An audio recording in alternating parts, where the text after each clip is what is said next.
Putusan perpanjangan PPKM darurat membuat banyak kelompok menjerit karena peredaran uang terbatas dan berdampak terhadap penghasilan harian. Di antara yang menolak PPKM darurat adalah emak-emak di Halmahera, Provinsi Maluku Utara.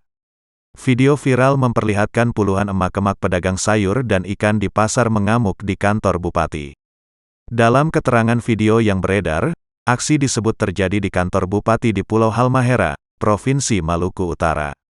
Para pedagang di pasar tradisional ini mengamuk. Mereka menolak aturan PPKM karena dianggap merugikan pedagang di pasar. Sebagai bentuk protes, para pedagang mengangkut semua dagangan berupa ikan dan sayuran.